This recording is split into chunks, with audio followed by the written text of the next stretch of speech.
Millones de personas en el mundo sufren de trastornos por el consumo de drogas y alucinógenos, mismos alucinógenos que afectan de manera considerable lo que es el estado físico y mental de las personas quienes lo consumen. Por tal razón, mis compañeras Gidis Tapias, Darledis Reyes y quien les habla, Melissa Morales, hemos trabajado en equipo para traer una breve información sobre aquellos aspectos más importantes acerca de los alucinógenos.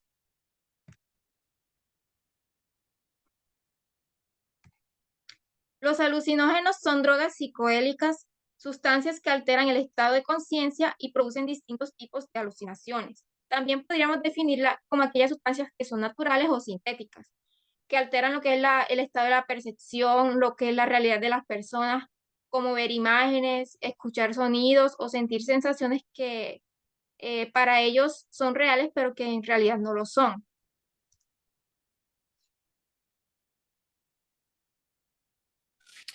Bueno, a continuación aquí tenemos una pequeña lista con los alucinógenos más comunes que se pueden encontrar hoy en día y de los cuales le vamos a hablar un poco de cada uno de ellos. Vamos a empezar con la cocaína, que les va a hablar mi compañera G. Sapiens.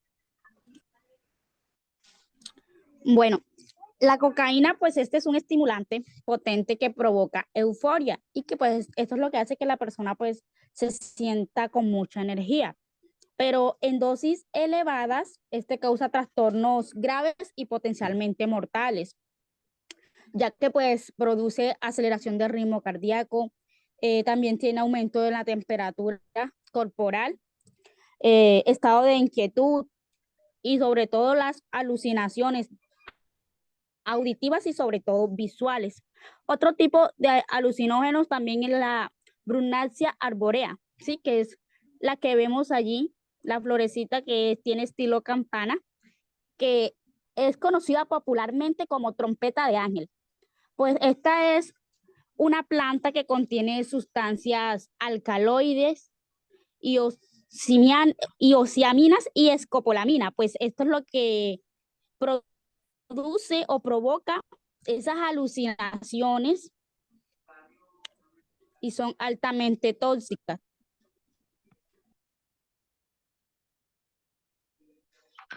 Bueno, dentro de esta lista de alucinógenos encontramos lo que es el cactus. En este se encuentra una sustancia natural que es la mescalina. Especialmente esta se encuentra en el cactus que se llama el peyote y el San Pedro. Esta resulta ser una sustancia psicoactiva también.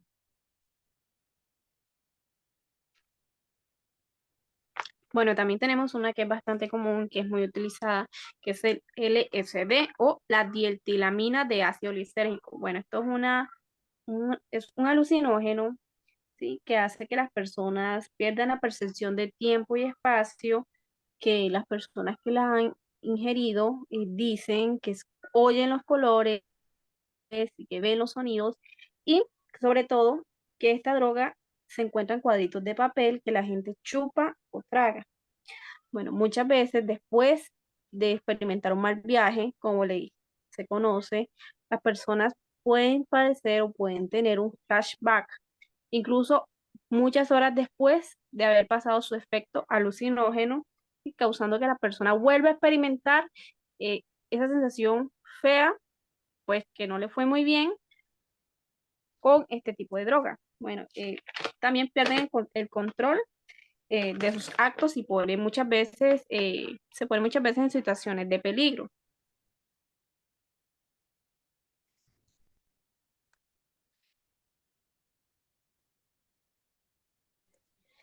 Bueno, vamos a hablar acerca del mecanismo de acción del éxtasis, pues el cual es la droga que trata el caso clínico del cual vamos a hablar.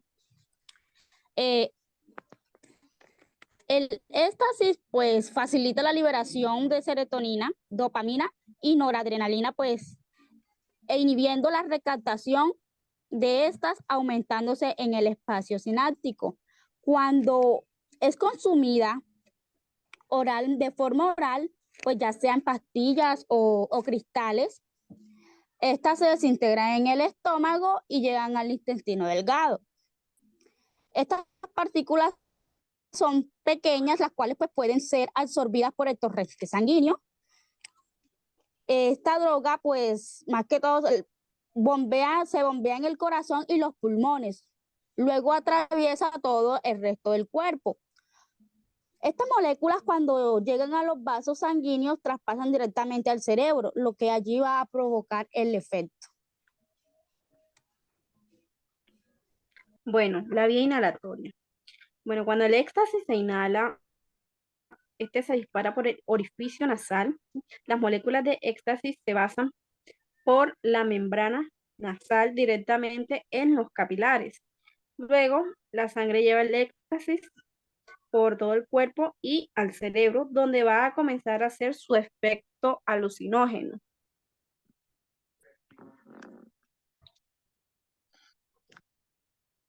Bueno, aquí en pantalla podemos ver una imagen. Eh, Aquí podemos ver unas vesículas que están cargadas de serotonina, ¿sí?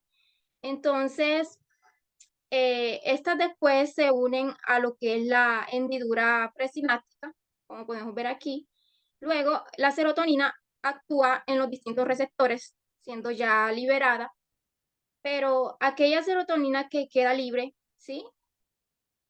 Vuelve y es transportada a las vesículas cargadas de serotonina.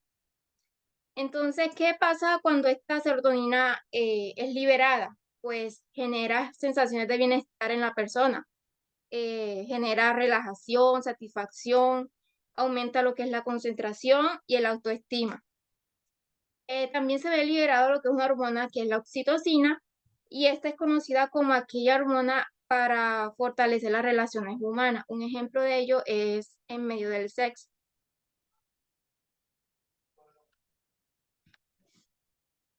Bueno, la toxicocinética. La MDMA,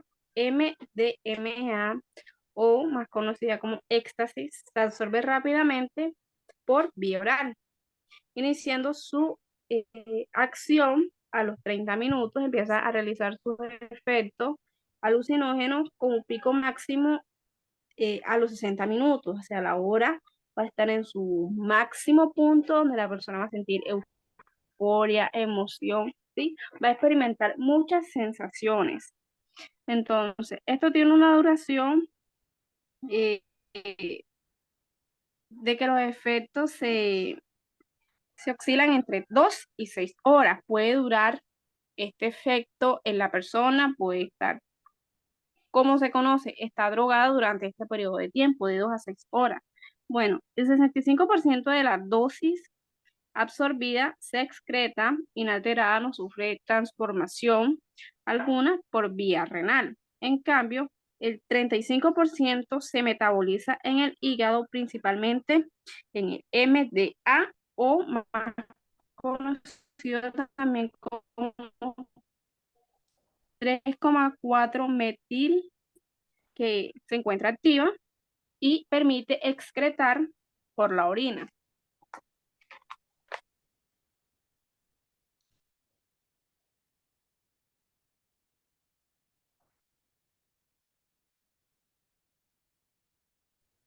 Bueno, a continuación vamos aquí a hablar un poco de un caso clínico que se presentó en un paciente de 22 años por la ingesta de este alucinógeno. El paciente de 22 años ingresa a urgencia por presentar pérdida de la conciencia y crisis comical, tonicoclónica generalizada.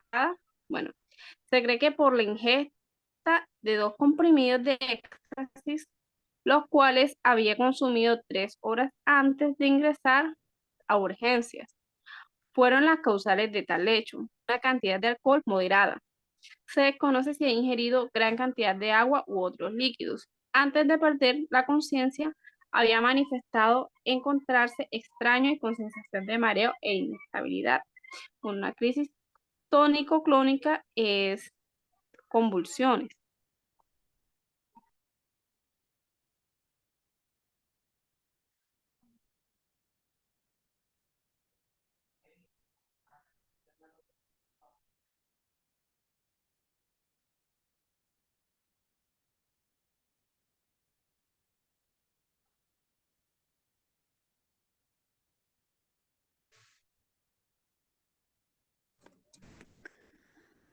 Bueno, vamos a hablar acerca del manejo del paciente intoxicado. Al ingresar el paciente a urgencia, se monitoreó brindándole la atención de 34 minutos con QRS aparentemente alta y 111.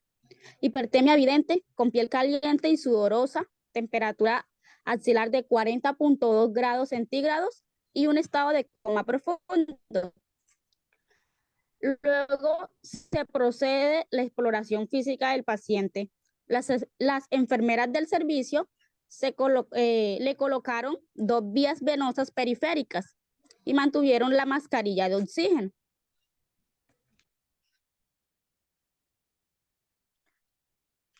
Bueno, dentro de las pruebas diagnósticas encontramos varias y una de ellas es el sondaje vesical que se le brindó a este paciente, el cual consiste en ayudar a evacuar lo que es la orina del cuerpo. Y esto se le hizo al paciente debido a que tenía una hiponatremia y esta es muy peligrosa cuando las personas consumen esta droga, ¿sí? Debido a de que eh, se dispara, ¿sí? Lo que es una hormona, lo cual dificulta lo que es la micción. Por tal razón, conservan mucha más agua de lo normal y estas personas tienden a beber muchísimo cuando bailan y, sí, cuando están en medio del efecto de esta droga. También unas medidas físicas de enfriamiento, porque a estas personas también o sea, empieza a darle hipernatremia, lo cual comienza en el hipotálamo y este es el encargado de regular lo que es la temperatura del cuerpo. Y las personas dicen que tienen frío, que tienen calor. Entonces, si tenemos una gran cantidad de serotonina liberada debido al éxtasis, pues esta puede impedir que el termostato corporal funcione correctamente. Es por tal razón que es importante enfriar el cuerpo correctamente. ¿Por qué? Porque está caliente y esto puede afectar a los órganos vitales como es el hígado. Ahora, si el hígado es el encargado de procesar esta droga y eliminar esos elementos tóxicos, ¿sí? Las enzimas metabolizan el éxtasis y envían los elementos tóxicos a los riñones para que sean eliminados por la orina.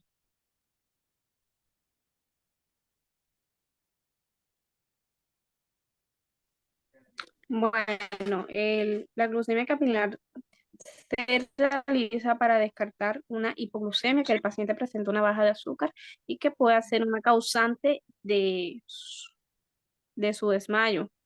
También se realiza un electrocardiograma. Esto para que para poder tener presente cómo está su frecuencia cardíaca, si presenta taquicardia, presenta algún tipo de arritmia, inotropismo y este tipo de cosas. ¿Para qué? Para que al momento de tratar al paciente y darle su tratamiento se tengan todas estas variables presentes para poder brindar un óptimo tratamiento. Bueno, las muestras de sangre y las muestras de orina se hacen para determinar la presencia y cantidad de droga en el cuerpo, para detectar los cuadros graves de toxicidad o la sobredosis que tiene el paciente.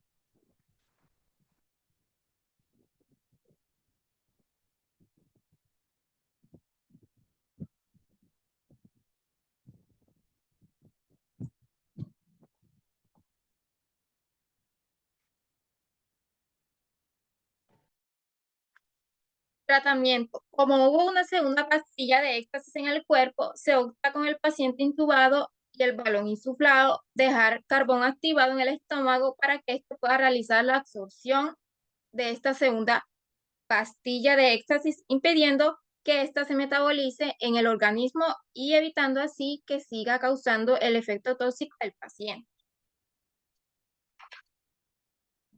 Muchas gracias por su atención.